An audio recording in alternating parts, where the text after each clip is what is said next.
I'm the CEO of Selecta and the founder of the Standard Hospitality Group. I've been working for Selecta for the past 27 years and for the Standard Group for the past 7 years. So I have 3 kids. Michael is my eldest. I've got a daughter who's 22 and the youngest daughter is 16.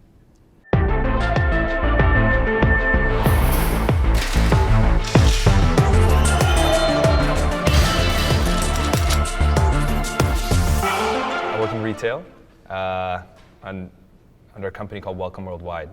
We have 3 brands.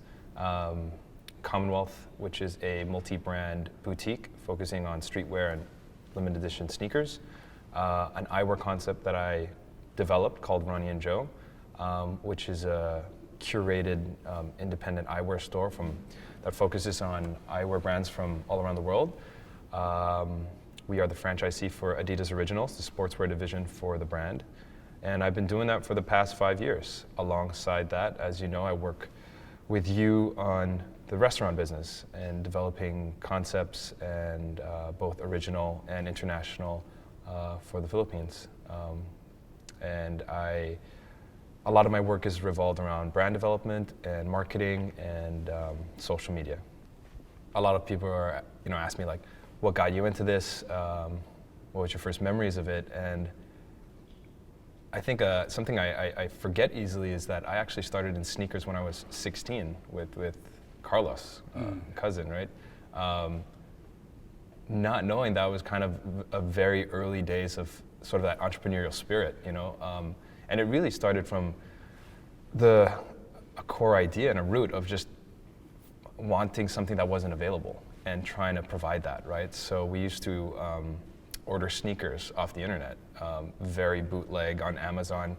But what we would do is because we needed, it was being sold to us at retail price and we had to, make a markup, we would look at sneakers that weren't available here but that were on a massive discount online so that we could find how to price that. So we would get these, high top Pumas and Asics shoes and anything that we could find, and literally we would bring it in, send it to a shipper, get these boxes and sell it to our friends. And obviously that was very short-lived and very difficult, but it's just kind of funny how that came around in full circle to me eventually going to Commonwealth and doing that officially. But it really had to be someone to tell me that.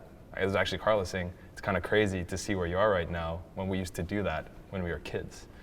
So wait, did I fund that business of yours? Maybe, probably, no, well that was, Did you pay me back already? I think we lost all the money there.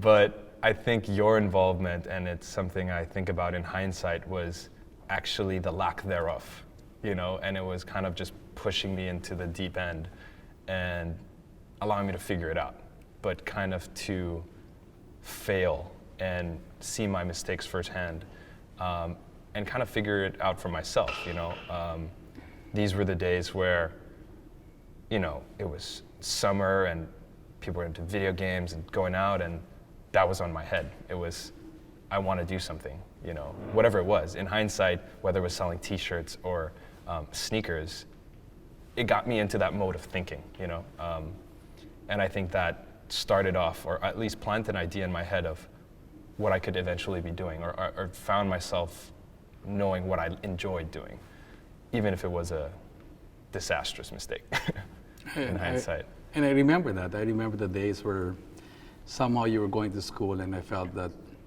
school is not enough and what you had to do was get into a business. And I remember writing you a check and telling you that this is to complement your education and get into the business. And I do remember telling you that you will fail in that first business, but what I want you to do is learn from your mistake. What I got in return was more than what I expected, because you did fail, the business did do well. I think that you were making t-shirts then, right? Yeah. But what I got there is your love for business, which is very precious in being a successful entrepreneur, loving what you do.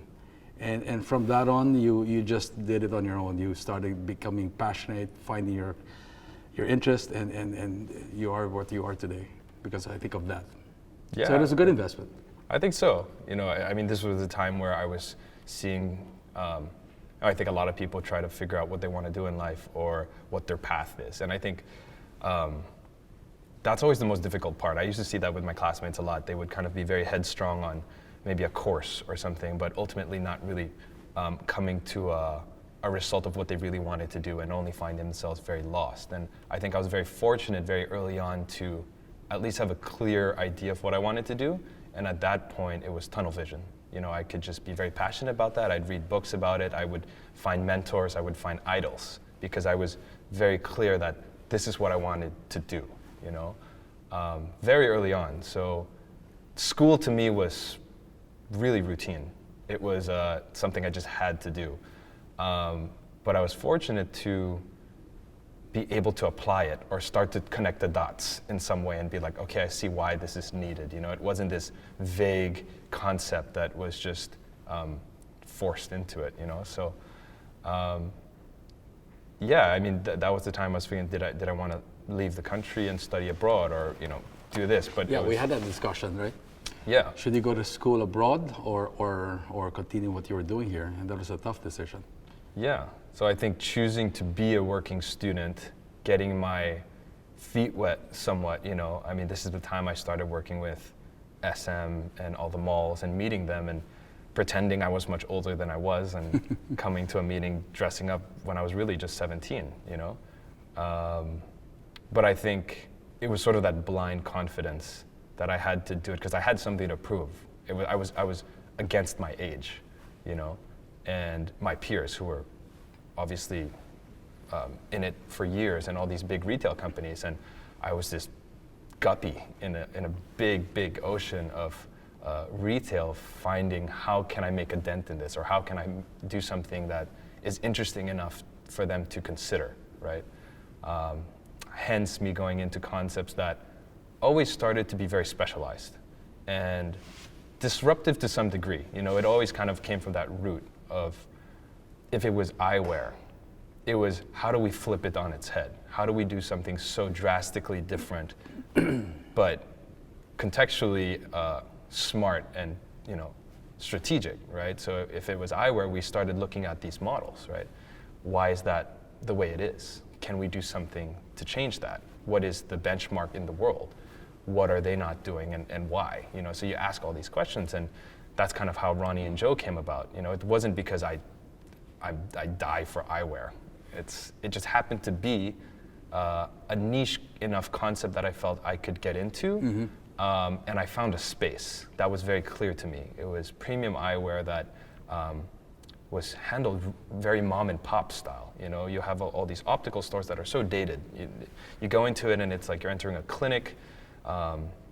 You got concessionaires of all these different distributors, and it just kind of feels like a frenzy. And I said, how can I clean up that experience? How can I really elevate it in the same manner that you would buy a Xenia suit or a shoe? You know, you don't buy it from a doctor. You buy it from, there's sort of that aspirational aspect to wanting it, you know, and why should eyewear be different? And that was kind of the core idea of how that concept developed itself, you know.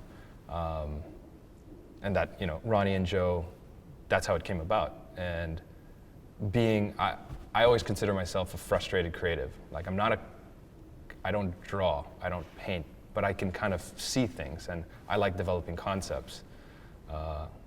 So Ronnie and Joe was my first shot at that, you know, naming it after your father and his uncle, and giving it a story, twins, two men who I have a lot of respect for, but wear really cool eyewear since the 60s, and I thought, hey, that's kind of a cool idea instead of calling it sunglass something, you know. And yeah, that's how that started. Interesting that you talked about Ron and Joe's story. It's kind of the same story about Yabu, right? I don't know, was I involved in Ron? I don't think I was involved in Ron and Joe, right? No, this was... Oops, sorry. When you were developing Ronnie and Joe, and I was also kind of developing Yabu, and its origin is pretty much the same thing. So my experience of getting into the food restaurant business was when I turned 50, and I said Selecta was pretty much set on its way, and I wanted a new challenge. And somehow I said it has to be in food, and it, since I was also very passionate about it. And again, how do you find a nice business model that is unique and sustainable and different? And that's where my partner now and my best friend Jerry, we traveled to Japan, and we were looking for concepts, and that's where we found that concept of being dish specific, just having one dish and being the best at it. And that's where the whole concept of tonkatsu came into the picture. Yeah. And I remember the days of trying to create that dish, that product, the same way it was like in Japan. And that's where Yabu was created. Though. So in many ways, when you're talking about Ronnie and Joe, and we talk about Yabu, I think the similarities is trying to find a business wherein it offers something unique and different. Yeah. And I think that's pretty much common. Now that you talk about it, I realize that. No? Yeah, there is those similarities. Most especially is because we were doing it kind of separately. You know, I was developing this concept, and there wasn't much overlap because it was very early days of just building the business model and kind of understanding the industry in itself. But I do remember that with Yabu. And I remember the analogy, or I guess the mountain that we had to climb in making that concept was a lot of things were against it because no one actually liked tonkatsu. You know, it was almost as if you had to reintroduce the dish or actually introduce an entirely new dish because everything about tonkatsu wasn't what it was here. So it was like almost like introducing the burger to a market for the first time. It was like everything you know about it is wrong. And I think that was really exciting and actually will go down in history as a really big thing because now we see how mainstream this dish has become, you know, to McDonald's. You know, this is really attributed to your work in spotting that and seeing, hey, there's something there. It's tender chicken, you know, you cut it with your chopsticks, have that over nice Japanese rice. So that was a big thing, I think, for the market, and which eventually got the company into that zone of like what worked and what didn't, you know. And well, the environment then was there were very few concepts that were dish specific. Right. So I kind of put a bet, and I would say that I think down the road, people will go from choosing a specific cuisine to choosing a dish. Yeah. So I remember when my parents would ask us, what would you want to eat? Japanese, Italian, Spanish. That was then. Super I think it's broad evolving to, vague, I'm craving for a burger and I want the best burger. Yeah. I'm craving for a katsu, I want the best katsu. Yeah. And that's what Japan taught me here. They would focus on one specific dish and master that dish. Yeah, yeah. And if you continuously make katsu every day, you become a master of that, or sushi or what have you there. So the whole concept of the standard group was we bring in the whole mastery of that dish, but pay homage to where it came from, and bring out the Japanese experience for under $10, right? Yeah. And fantastic service. So that is the standard that we kind of set, no? And that was a model that we were looking for. Yeah. So interesting to see that it is kind of way to what you're trying to do with Ronnie and Joe and how it has evolved. Yeah, I mean, between, you know, the standard group doing that for food and Welcome doing it for retail, I think that's the common thread, you know, and how both companies are cut from the same cloth. You know, I think we understand the person we're selling to, and, you know, he likes a certain type of music, he dresses a certain way, stays at a certain type of, you know, hotel, and eats at a certain place, you know, and I think we were hyper specific in finding what that was and what that profile was, and speaking to that, right? And I think with, But in the process, we kind of create a lifestyle brand, right? Yeah, yeah. So it goes beyond the specific brand, but it's the lifestyle that you live, right? Yeah. That is the end game. Yeah, yeah. It's like a person who likes certain type of food, dress a certain way, likes Yeah. a certain kind of music, Yeah. and it's kind of the things we enjoy in life as well. Yeah. And that becomes a lifestyle brand. And I think that's the common thread that I see, right? Yeah, yeah. In the 80s, it was basically running Selecta ice cream, right? And we were competing against the big boys. So I was a small market share there, and to compete against the big players, you need a lot of money. What was your market share? We bought the business with one share point, and it's grown to be the market leader. But I remember competing against Magnolia and the others. You needed a lot of money to put your story out there, and the only medium then was traditional media. So you'd spend a lot of money in TV, radio, and that sort of thing there. And that was and then at the same time, you'd invest in a lot of cabinets. Yeah. So the investment in the factory, the cabinets, advertising, building the brand was kind of a hurdle point that separates the big boys from the small boys. Today's world, it's the complete opposite, right? I look at social media now as a great equalizer, that you don't need a lot of money Right. to be successful. Right. And I remember the days that when we started, remember when we launched Ippudo? Yeah. We created a event. Yeah. You brought your friends. Yeah. There were a lot of celebrities in there. We made it a party there. Yeah. And it was fun. And that picked on in social media. Yeah. And I remember, Ippudo it's a strong brand, but we were kind of late in the market to come in there. For ramen, yeah. We were in a new wing of the mall. Yeah. And we were on the second floor. And I said, who would come to Ippudo on a weekday? Yeah. And I remember looking outside the restaurant at Lines 10 for o'clock, days. and I would see people coming up there, going through the stairs, the Yeah. escalator, and coming to our place. Yeah. By 11 o'clock, we were packed. Yeah. And we're just built around social media, right? Yeah. Well, I mean, social media, I think I think people confuse it with being the most important thing to that mix. I think it's a tool that is incredibly important, and it's not something that is an option anymore.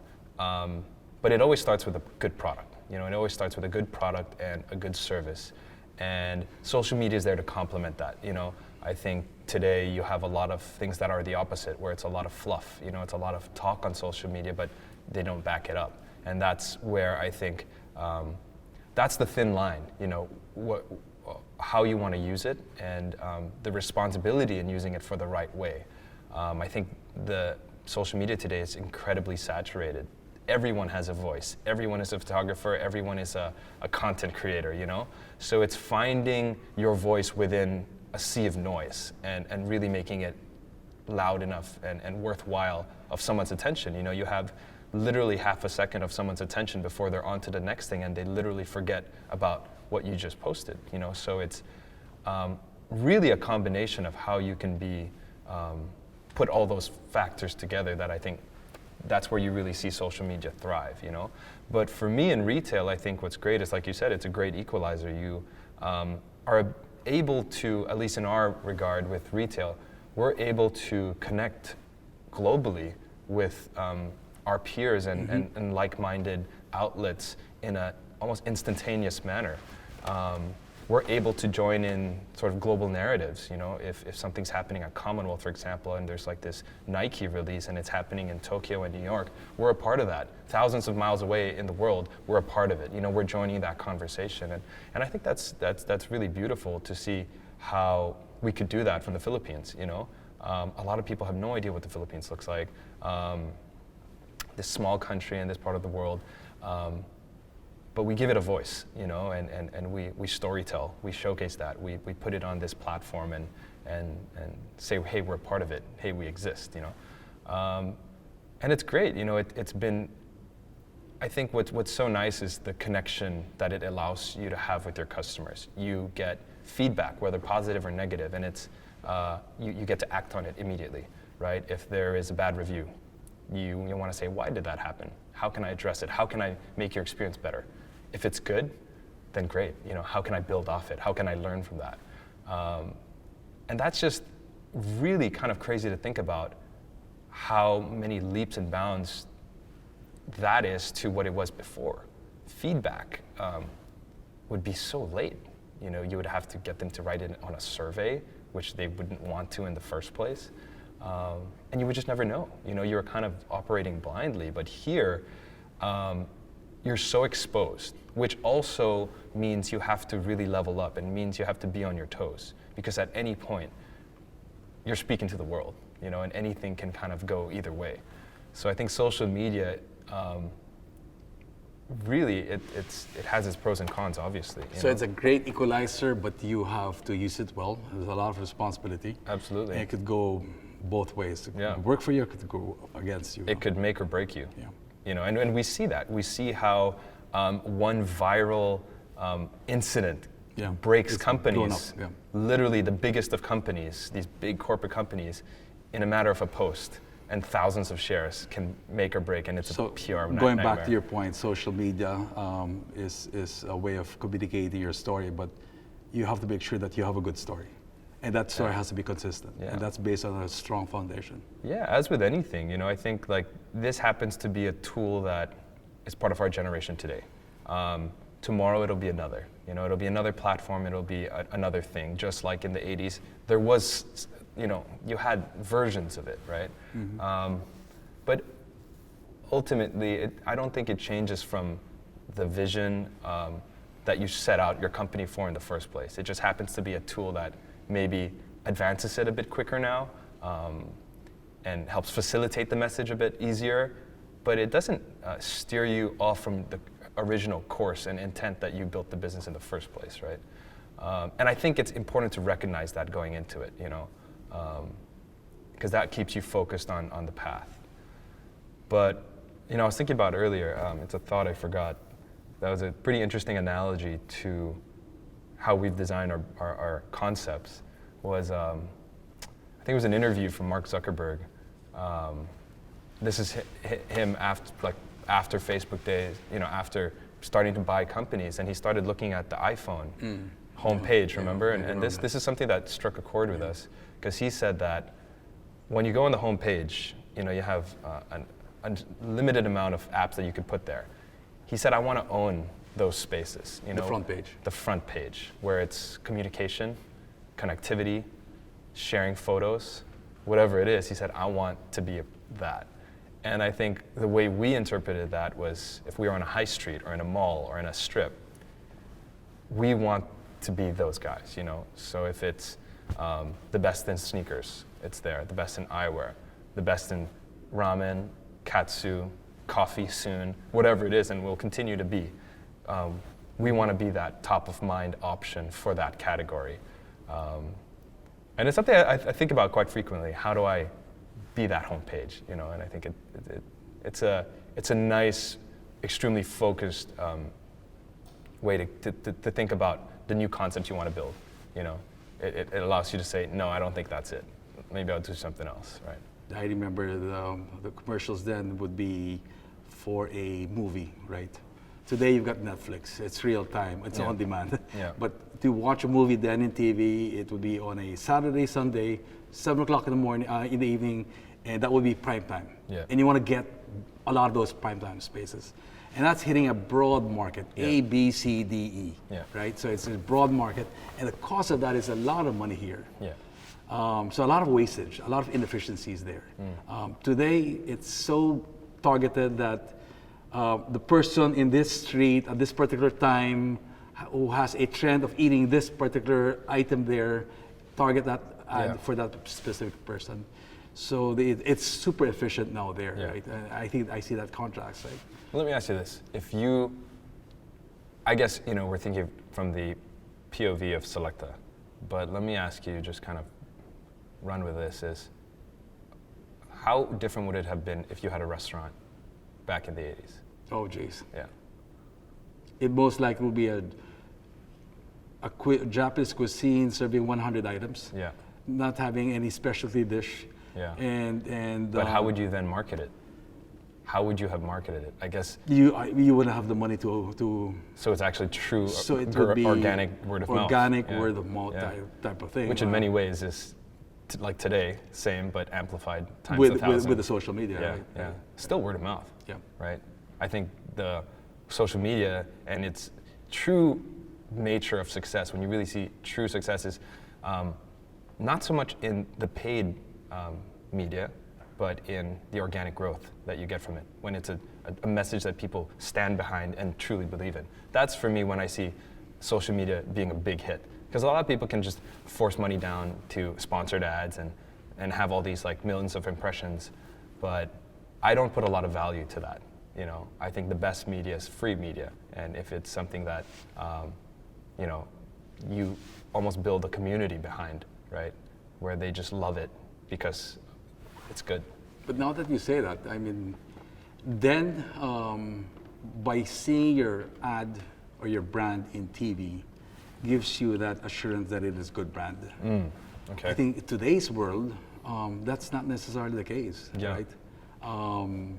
People want to discover their own brand. Yeah. They want to get a real story. And in a way, when they discover something, it's, I mean, you can imagine the titos and the titas going to finding a particular dessert. Yeah. When they discover that dessert, you ask them, where did that dessert come from? They Yeah. say, no, I won't tell you that. Yeah, I'll just give that to you, because Yeah. that's what he found it. He found it, he right? feels special and, for it. Yeah. And there's that relationship with that brand there. So it's becoming more Exclusive, yeah. authentic, Yeah. mine. Yeah. And again, that's the power of word of mouth, right? Yeah, And yeah. so I could see that change happening. I think we understand our strengths and we highlight that. You know, I think your manner of which you operate your businesses, the discipline, the processes that you created, coming from a corporate company and implementing that into a casual setting of restaurants is incredible. And I think that's truly testament to why the restaurants are so good, why they're so consistent, why the reputation never precedes itself. It's always, it is what it is, and it's true to what you set it out to be. And what a lot of people don't see is the amount of effort behind the scenes to achieve that. For you to serve a katsu dish at the price you do, consistently in that person within 7-8 minutes, or whatever you promise, and to have that exactly the same every time requires such grit and diligence to get that done. And that's what I think I have really respected and admired. And we see this from other restaurant groups coming to you and saying, how do you do it? You know, they literally come to you and say, what am I doing wrong? Why can't I do what you do? I've been in the restaurant business longer than you have, you know, people saying that. So I think that's very clear, and I think that's something that you are obviously so great at.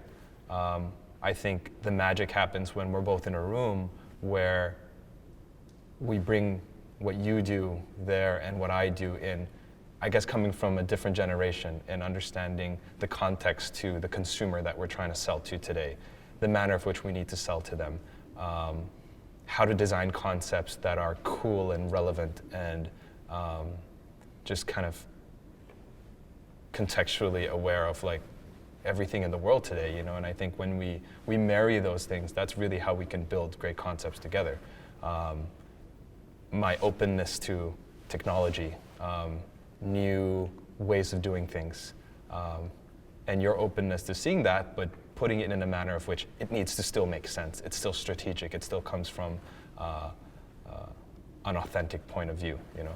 I think that's where we see that synergy come alive, you know, and yeah. But I think what is common there is the knack of really being focused on the consumer. Yeah. And that's what drives the business model. It's just being close to the consumer, and I think that's the commonality there. I tend to be more building the foundation, processes, organization type of thing. You tend to be more on the creative side, using social media, technology. We both have a knack of just looking for the right model at that particular time to address an issue, a need. Yeah. And I think that's where the compliment is. Yeah. Happy to see that we've grown to become an entrepreneur, and at the end, what I like about that, and I go back to the days of me writing a check for your first business, knowing that you'll fail there, is one, being passionate about what you do there, but the second, not being scared to Yeah. venture into new things. Yeah. And that is a trait that is hard to do, because I see so many people in the corporate world who are so scared to get into business, Yeah. right? Which is sad, right? Because they played safe, they got their own ways there, and that I see in you, the ability to spot an opportunity, connect the dots, and not fearful of getting to the business. Yeah. So that to me is an entrepreneur, and I think I'm also born an entrepreneur, and that way that we complement each other in that sense. Yeah. Well, success would be having a brand that's longevity in the business, and the brand is a strong brand that stays on for a long period of time there. Yeah. So success to me is not short term, a fad, a trend. It's got to be a business built to last, Yeah. right? And in the process, that gives me personal satisfaction. Yeah. It makes me happy as a person there. How about Yeah. you? Well, I think that's an extremely difficult question for me, simply because I don't consider myself successful yet. So I think I still have some ways to figure out my definition of that, But I think, and I've obviously been exposed to, certain interviews by these great people that I look up to, and these are people who are in their 60s and kind of have 70s and have done it, And I think the commonality and what I would hope would remain true to myself is that, financial gain isn't ever really the goal. It's the result of what you've built, It becomes a result, but not the main motivator behind what you do. And I think the main motivator to a lot of these people, Warren Buffett, Richard Branson, is true happiness. I think Warren Buffett said his definition of success is how much do the people around you truly love you, and how happy are you, with where you are in life. And I hope that remains true, But yeah, that's something I think I still have to figure out. It's such early days for me that success can mean many things, and I think it can mean many things to everyone. It's a completely subjective topic. Is it a Ferrari, or is it contributing to society? It's to each his own, But I think to me, it's right now what I would hope for myself and what I'm building is that, I've always looked at what I'm doing as a responsibility to sort of my generation to some extent, that I'm a part of something that I need to create something today for tomorrow, and I think that's really what I'm trying to do. I want to do something worthwhile that either affects the industry in some way to allow for it to be bigger, change, adapt, whatever that is. I think today my definition of that is to be able to do that, to affect some sort of change or influence into the community, into the market, into the industry. And yeah, I hope whatever I'm doing today is around 50 years from now, in some way, and was at least part of that curve, that was that part of that industry to where it is today. That started from what Mike had did then.